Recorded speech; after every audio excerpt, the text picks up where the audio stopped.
hi there, all our real sharks. Well, hello. You're here. You have a right to ride. It is your humble host and narrator, Rob, with his three droogs, which is Donna, Steve, and Luke. Hello. And if you can't tell on this special Let's Talk About, we're going to be talking about 1971's Clockwork Orange, done by the one and only director Stanley Kubrick. So let's just go around the table, first of all, and start off with what we think about Clockwork Orange as a whole. So, Steve, what do you think about Clockwork Orange? A undeniable classic within films. It's a very important film. Okay. Luke, what do you think about Clockwork Orange? Like as a quick note. Its legacy has brought out the best and worst of film fans. Okay. I actually kind of agree with that. Donna? I liked it. I think it did good for its time that it came out and still now. Like, I'd never seen it and you guys had me watch it and I actually enjoyed it. Okay. I love this movie. I actually agree with Steve and Luke. I think it is an undeniable classic. I think it is arguably one of the top probably 50 greatest movies of all time. Definitely a movie you have to see before you die. One of the best dystopian thriller psychological films that will ever exist. Yeah.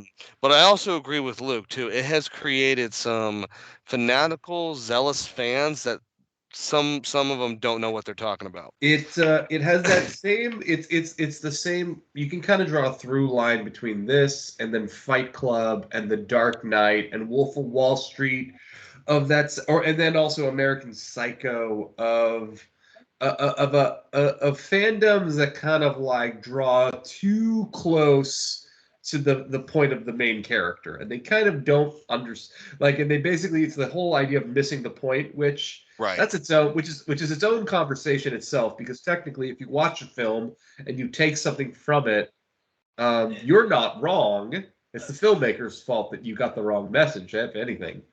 But yeah, it's an extremely edgy film. It's definitely even by today's standards, it's still kind of graphic. It's definitely not. It was banned in England for a while, and you can kind of see why. Not that I support any sort of banning, but it's you can kind of see why people would be weirdly upset about this movie. It's an upsetting film even by today's standards. Perhaps even it does trigger people. It is because it is built around an idea of the attempt of rehabilitating a disgusting human being, and what the measure of that really is, and it's also very cynical in its ultimate message, because it ultimately ends on a quite unsettling note. But it's well made, and it's also weird in its sense that it is technically a sci-fi movie, but it has very little that can be construed as sci-fi. Right, and that's because it was primarily shot in existing locations when he actually made it. Also, I want to just point out Malcolm McDowell was Stanley Kubrick's one and only choice for Alex, and I actually read the book in accordance to get ready for this special, and I have to say I was insanely impressed because the screenplay does closely mirror the book.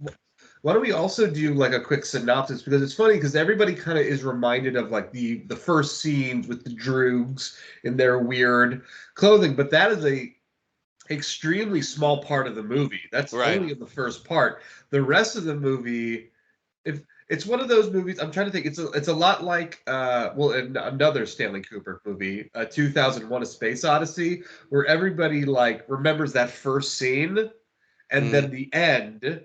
But most people don't really think about the middle stuff. They think about the "What are you doing, Dave?" They think of the obelisk, right? And obviously they're striking, and it's a credit to him. But most people don't even really talk about the middle stuff, i.e., the movie. So Right. Same thing with Clockwork Orange. So why don't we talk a little bit about what the plot is? Yeah. The plot of the whole movie itself is, you have Alex, who, is undeniably a menacing droog. And for those who don't know what droogs are, they're basically gangsters. They're English gangsters, and It's an he English basically, slang. in English slang, they speak a very, very, it's actually made up from the guy who wrote the book. He actually, Burgers, who actually wrote the book. It's a made up language, but he actually based it off kind of Russian slang, and he actually got the idea originally for Clockwork Orange the book when he was sitting in a diner in Russia, and some guys pressed their face up against the window and started like smearing their spit all along the exit of this restaurant, and that's basically how he came up with the idea for the Droogs. But not just that, you have Alex, who basically, they even talk about it in the film. He's a very smart individual, and it's not in the it's in the book. It's classical music, but in the movie, it's just Beethoven, and Beethoven actually kind of plays a almost another character in this film itself.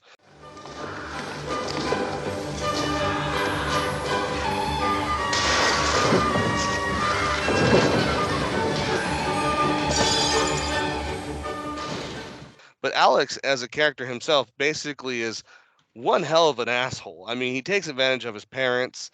He doesn't, he doesn't go to school. He even has like a truants officer who comes after him and tells him, you got a very good brain.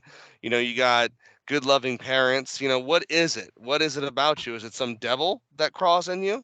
Is it, what is the problem? We're still studying. He even mentions this idea of the problem, and they're trying to stop crime at this point in time in England, or whatever you want to say is this current atmosphere in the book, and they're trying to stop crime, and it's this idea that you can reform prisoners through psychological means Mhm. rather than just the old optimum from just crime and punishment in the old bar and cell, or as they like to say, the Bari place. Yeah. In this movie, It's kind of an interesting way to do it because when you look at it now, it's something that we almost rarely see in terms of our dystopian fiction. Because when I think of something like Terminator, when I think of like RoboCop, or even Upgrade, which is a right? great dystopian, we tend to view it from the perspective of like either the cops or the average people, where they're surrounded Never by the all this villain. violence and terror. Clockwork Orange is like you are watching the thug's perspective. You are watching the guy who is like absolutely the hooligan, who is, I mean, he's the rapist. Yeah, He's the murderer. He is the character that RoboCop would murder within the right. first 10 minutes of the movie Of the movie, to yeah. remind us that he's doing a good job. Like, if it was another movie, Alex, Malcolm McDonald's character would be shot by Judge Dredd to remind us that he's the good guy and everything's fucked up. It's funny you mentioned 2001 too, because Stanley Kubrick, when he actually came off of 2001 when he did this film, and his idea primarily was to do a low budget film, Yeah. and that was because Good show. 2001 went over budget. He Yeah. didn't, the studios were basically on his ass about that, so he decided he would do a low budget film, which was this book. And this book actually wasn't actually his main project; it actually got passed along to him. And as he read it, he said he just could not stop thinking of Malcolm McDowell as he was reading the book. But I think what Clockwork Orange represents, and I think what people really, really miss, and I think you were touching on this, Luke, is I hear a lot of people talk about when they talk about this film, is this idea of it's about some kind of 1984 rogue liberal government, about Yeah. how liberalism and communism, whatever you want to put, Uh-huh. villain government in there, and how it runs Yeah. wild on its people. And it's Yeah. like you've completely missed the point. And there are videos like that online Yeah. that make this point across. It's like not everything is such a message in a bottle like that to where if you Sure. want to watch it, it's like, I understand your disdain for Hollywood here, Yeah. Yeah. but Yeah. it's not always Now, like that. now there is an argument to be made, and this is kind of where I'm going because, like, I consider myself particularly more left wing, but there is an argument to be made that this is about a liberal dystopia just because of how they treat what's the character? What is his name's Alex, right? Alex, yeah. It's Alex. Alex It's DeLodge. because it's like it's not because I believe that a more conservative, a more reactionary dystopian, they would just kill him. They would just, he'd be done. Right. This is the idea that like we are going to force a sense of reform on him, because it's like we want the idea of like prison reform, we want the idea of like rehabilitation, but it's like we're going to do it in a way that is forced, Torture. that is creepy, that is weird. Yeah. It is like it is that sense of like we are enlightened, liberally minded people in the modern age, and But yet see, we're going to so in order to make sure that we get there, we're going to torture people into becoming good people. Right. Yeah. But So- see, It's there's even some parts in the script though that I disagree where that's what they're even going. There's even a part where Yeah. they're in the prison and he's just like, we need to get the prisoners out of here because we might be using these for political prisoners. Yeah, So it doesn't seem like it's a very liberal government. I just want to point that out from the that's script. true. But even I think, but it's a totalitarian with a sense of what's the word, with a sense of enlightenment, because it's Yeah. not just we're gonna like oppress people, we're gonna force you to think it, well actually it's like you don't have an exact way that you're forced to, it's either this way or that way. It's like when we get you, we're going to kind of like make you re-educated. We're going to try Right. to like we're going to it's like a they reprogramming. treat it in ways of like we treat it in ways of what we're doing now when we think about like in terms of prison reform, which of course any sense of prison reform, if you look at it, is ridiculous. Or at least in America, it's like when you say like, oh, it's reformatory, it's like, no, not even a little Not even bit. close. Yeah. It's not even close. And see, what's interesting about it too is like the reason I even like I go the whole. It's not really about the whole dystopian government, the liberalism, conservatism, any of that is because even Malcolm McDowell in the commentary of Clockwork Orange talked about how the movie is ultimately about free choice. And this is really the heart of the film, and this is what the film is about. The film is about freedom of choice. And freedom of choice being we are free to live a good life, a righteous life, or to be in an immoral life. I mean, but that's our choice. It's not up to the state to choose for us. I mean, you may say, well, look at, how much of the population are in our prisons. It's staggering. But the point is, you get into a communist system or a fascist system, if you take away freedom of people to choose, and this is really what the whole crux of this film's about. It's about ultimately the free choice of you as a person, whether you choose to be morally corrupt or morally good. And that's what Alex is. He is the ultimate contradiction to that. Like when he's reading that Bible, for example, you would think anybody would think he was reading like some kind of passage. No, he's thinking about, banging the maidens. He's thinking about whipping Jesus. He's like, I would be right there in the height of Roman fashion, just, whipping along. He's ultimately a villain that you basically you feel for because as I said, he in the movie he loves music. And what really makes you care for this character too is when he's actually going through that treatment and he starts screaming, it's a sin, it's a sin. And they're like, what's a sin? And he goes, using Ludwig van. He goes, he didn't do anything. He just wrote music. He just wrote music. And it's like that's ultimately the side effect of this treatment that he's getting is now he can't even listen to the classical music, which is hilarious because that's another big thing is like this evil entity, which is the character of Alex kind of making it sort of like a comedy at some points, but the whole thing about like him being, I love classical music, but on the retrospect, because all right, I'll tell you this, like when I first watched this when I was really, really young, I just thought it was all about extremisms, right? Right, so did I. Everything is all about extremes. He's extreme of obviously ultra violence, which was another McDowell's, like he came up with that, right? That was actually it's actually in the book. No, it's in the book. It's in the book. It just comes in later. It comes in later. It just that speech is like narrowed down a little bit. Right, yeah. So like he kind of like he gives it to you raw, right? Like this is what I'm all about. Yeah. Then the whole thing about the extremisms of I also listen to classical music. Then the extremisms of not He's only an intelligent villain. That's why it makes him different. Well, it's one of those things. I mean, this is sort of the first time we've ever seen, just like Luke was saying, in films, we've seen a dastardly evil person not only just be the forefront of a film like this, but looking into not exactly why he does the things he does truly. Right. Just him he just does doing them to he do just them. does, yeah, like he's narrating, I'm doing these things in the society that I'm living in. Kind of. When you boil it really down to it.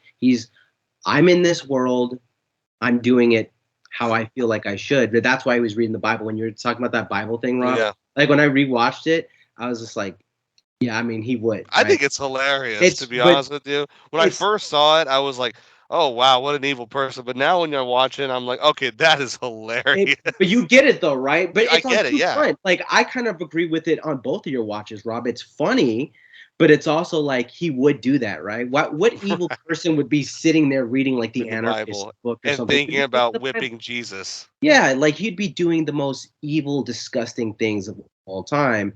But then when he goes to prison, which is another thing, it's his choice that he chooses to go either take that prison sentence or subject himself to this rehabilitation, right? So that was his choice. It wasn't like it's called.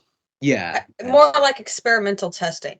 Yeah, which is funny. It's so that's the thing where it's like what Luke was saying is this whole idealisms of this society of totalitarianism is so ridiculous because he himself is in this predicament where he's being tortured in the most vile, ridiculous way that there probably was more methods, like a better method to do it. But why would the next step would probably be a lobotomy? Yeah, that's how it makes me feel. Yeah, it's like in a lobotomy, it's some cases they don't even need your authority to do it. No. They just made the decision to do it. So it's kind of interesting about it. It challenges your perspectives on choice. It challenges your society, and I mean, obviously that was the thing. But then, like again, it also did the whole perspective for me when I first watched it of, on the whole, do you feel anything for this human being? It does make you flip on the character, especially when he can't listen to music anymore. Yeah, that's the thing. It's like when he was screaming that out, it's like you like it's like that, Rob. Like you like Beethoven, right? I like like most people do. So does he, right? That doesn't make you a bad person for liking Beethoven because this evil person likes it. So you can relate to that. So you can relate to him on that. Does that make you a terrible human being for doing that? No, it doesn't. You're far from his perspective. But you also see through his eyes in this film what he was going through. And then, obviously when he goes back to his gang and they just violently beat him. It's so funny that you love that because that's one of my favorite things about this film. I just want to speak on for a minute too, not only just about the cinematography of the film because it's incredible. Stanley Kubrick delivers some amazing cinematography in that film. I mean, the angles in which you see are incredible. Not just that, but kind of like Eyes Wide Shut, which he would do later. Yeah. You see this idea of when the main character coming back all the way around and seeing all these people who he treated wrong and bad, like his gang. His gang is now the cops, which I want in the book it's actually Billy Boy, not Georgie, who is one of the cops too in that part. But it's very close to the book too, which I really can't emphasize, which I was incredibly they always say when you read the book's always better. I actually, when I read the book, I was like, wow, the book is just as good as the movie. It's just as good. I mean, I feel like the book did some things where they fleshed out, but it's a film. Yeah. You know what I mean? You have to cut some corners here, but he didn't cut much. I also want to point out too that Malcolm McDowell, when he did the notorious "Singing in the Rain" part, the way it was done is in the book. It's actually different. In the book, it's actually the Droogs break in, they do the raping and everything, but it's actually the guy who's doing the typing, the writer. He's actually writing Clockwork Orange, and the Droogs, Alex actually starts to read the book to him, and then he destroys it. Well, when they were doing it, Kubrick was like, this is kind of boring. He's like, I don't want to lie. This part's kind of boring. And it's funny because Malcolm McDowell says this in the commentary. He goes, Malcolm, can you dance? And he goes, can I dance, Stanley? And he goes, doo-ba-doo. And he does the whole, I'm singing in the rain. After that was done, they went and bought the rights to Singing in the Rain and destroyed that song for a whole generation of people. Yeah, truly. And funny enough, too, when Malcolm McDowell met him later on, too, he refused to talk to him. Who? Give me just a moment. The guy, Gene Kelly? Gene Kelly, yes. When he met Gene Kelly, Gene Kelly. It's not that Gene Kelly didn't like him. He just was, he didn't really. Just like iffy, like I'm a Showtime dude. Like you kind of ruined my gig singing. You ruined my vibe. Yeah. Some quick touch ups too. I want to note that Malcolm McDowell was injured when he did this film as well. The braces against his eyes actually scratched his cornea. The fast motion sex scene too took 28 minutes to shoot in that little span, with the and that's actually what gave the movie an X rating and had the movie banned. The guy that you see working out, the guy they call Julian in the movie, that is actually David Powers. That is the Darth Vader. Yes, and one of the only times you get to see him outside of the costume. So seeing naked women got it the X rated, but not the proper care. Didn't get it for the snake band. Where's the animal rights people there? That's so funny, and that's funny you mentioned the snake. The whole part, the reason Kubrick put the snake in the film was because Malcolm McDowell is scared of snakes. Interesting. Yes. Okay. I would have done it. Wait, so you're saying that the Beethoven, like the sex scene with the two women that was like fast forward, that was the X rating? Yeah. That was what got it X rated. It wasn't the two separate. And they said the reason why. The reason why was because, I'm not joking, my audience and my crew here. The reason why is because they said X-rated films would just speed up their movies now and be able to be called called films. So X pornos would be able to be movies now if they just sped up the sex scenes. That is really what they thought at the time. Weird politics. Yeah, really weird politics. But I have to say, Clockwork Orange 2 was actually one of Malcolm McDowell's, for a long time, he resented the film. He resented the film for a long time after it was done because that's all anyone ever wanted to talk about. Sure. Was when he did his other films that came out, they would immediately pivot to, hey, let's talk about Clockwork Orange. But after a while, he even said in his commentaries and his Q&As that he ended up, realizing that he was part of something that was incredible, and he embraces it now, and he looks back on it, and he's happy that he was he got to work with Kubrick too. Funny stuff though between him and Stanley Kubrick. They said Kubrick. Everything was shot within 20 to 15 minutes of Stanley Kubrick's house because he doesn't like to travel far. So everything was like 20 minutes from his house. And they said Stanley Kubrick used to drive insanely slow to where he would actually stop traffic. So overall, I'm actually going to go on here and say I love this film, and I give Clockwork Orange, and we don't normally do ratings on Let's Talk About, but I feel like we have to rate this film because controversy and all, I give this film, honestly, a 9 out of 10. I want to hear what you guys rate it. Steve? Yeah, I think that's appropriate. I think this is a solid 9 out of 10. The performances from everybody was great. I just like how natural everything felt, obviously. And it's Stanley Kubrick, prime, and the cinematography. I mean, I can't even pretty much put it into words. It's just something you must visually see if you care for films. All the wide shots, the close-ups, the lighting. The lighting is so the nudity. Yeah, I mean, the nudity, right? I know the Stanley Kubrick film, but yeah, I would say 9 out of 10, solid film.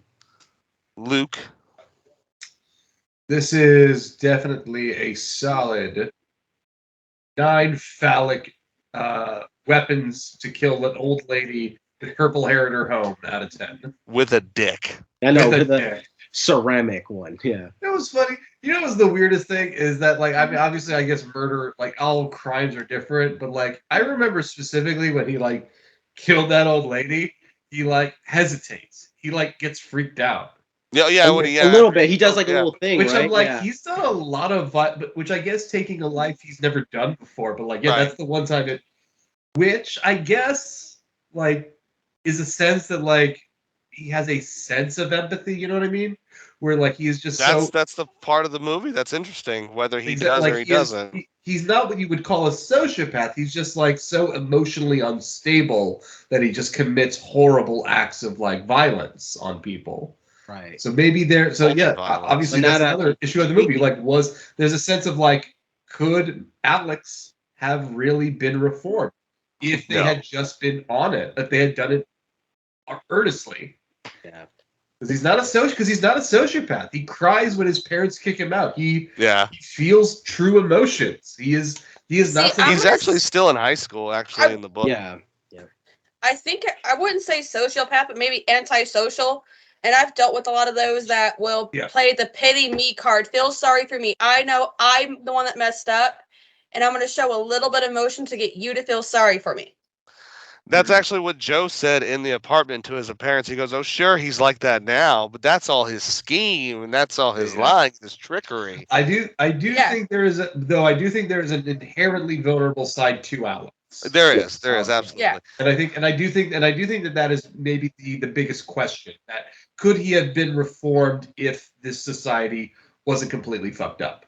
Which we'll never really know because again, that's the question, you know. Yeah, that's the question of the film. And Luke, that's such a great observation that you picked up, because that was one of the biggest things I did see about the film is he's not a murderer. He's a murderer, obviously, but he didn't want to do it. He was obligated to do it because he was put in the situation he put himself in. His whole thing is the ultraviolence definition that I took from the film was he gets it to like he like edges, you know what I mean? Like he's edging pretty much through the whole film with violence towards people, but never quite puts himself in a predicament like he did with this woman, which is to kill somebody. Like that goes a little too far for him. He needs to like get off on like doing the most heinous things possible. And it's kind of the sense that the other ones have let him in. He's the only one that he had to break in. She's the only one that told him no. Yes. Yeah. So Donna, what did you give the film out of 10? You guys are not gonna like me. Yeah, go for it. Give it a 7 out of 10. Yeah, trash. 7 out of 10. I was hoping for a 4 out of 10. Here's the thing. No, I really did enjoy it. Clockwork Orange deserves a 9 out of 10. It also deserves a 3 out of 10. That's kind of the swings of the movie. For some people, yeah. Go ahead, Donna. See, my thing is, and it may be my demented side, I want to know what he was watching. I want to know why they made him open his eyes. I want to know what he was seeing to make he was watching like violence. I think he was watching like Nazi. All the atrocities. It was really honestly, I believe it was more the drug. Well, again, and the point is that like the point is that doesn't matter. It's like the point is that it is a dystopian version of brainwashing that they're trying to do to him. Like it doesn't really. It doesn't. But really, also too, so the images don't necessarily matter. The point is that like actually Kubrick pointed that out in the film to Malcolm McDowell, because Malcolm McDowell actually says that to Kubrick. He's like, you're showing me all these films, but they're not really that bad. And he goes, well, Malcolm, you can't scare the audience so much. He's like, we're already scaring them as it is. We can't put because at first they wanted to show Holocaust videos. Or like real, like actual murder. Murder. Yeah, that's what I thought. The point is not the images itself. It's the drug. Like the point is like it's the process. The point is that they are torturing him into becoming a better person. That's that's the point. And another thing is like what were in the eye drops. Like, were they just lubricated eye drops? Yeah, it was just there to moisturize his eyes because, like, those were real. Those things really kept his eyes open. Well, no, I know. I know, but for the movie, I'm saying, like, did they just put the eye drops in because they were doing experiments on them? Like, did they put LSD in it? No, that'd be funny, but my God, No, I think no, because they give him the drug before the procedure. Yeah, that's what that was. The ultimate goal. The point is the drug itself. Which is a very benign thing. It's like, and then it's supposed to like reinforce it with bad images. So yeah. I don't think the eye drops were literally just because they had to force his eyes open. And there's like some like urban legend stuff, obviously, with every Stanley Kubrick film, right? So with this one is, I believe there's like the screams that Michael McDowell is doing is the actual real screams. Yeah, those are really his screams. Stanley Kubrick does this with a lot lot of his actors. He kind of like gets them into their, like, you know, he's crazy. He puts multiple takes of him in that chair with the thing on his eyes. And then, like, he would not call cut. Like, the scene would be over, but he wouldn't cut. It's actually really 2 takes, Steve. Yeah. The part where he's first screaming, like when he's sitting there originally, where they're dropping it in his eyes, that's all 1 take. But then the part where he's actually going, you know, you can actually see it where his eyes are almost swollen on the things, and his hair is actually longer because he had to go back and reshoot those parts at a closer up, and that's where he's going, it's a sin, and like that part he looks a little different because he had to do it a month later. Yeah. Yep. That's but he hated that, and that was after it scratched his eyes. That's Stanley Kubrick. Whatever he finds that you do not like as an actor, physically or mentally, that's something he will target and make you do multiple times. Yeah. So we hope you vidi this episode, and make sure you listen, like, and subscribe to the Real Sharks podcast, wherever podcasts are found. And make sure you check out our Clockwork Orange t-shirts in the links below at our store at jacketoothstore.com. Thank you, everybody, and we will catch you on the flip side.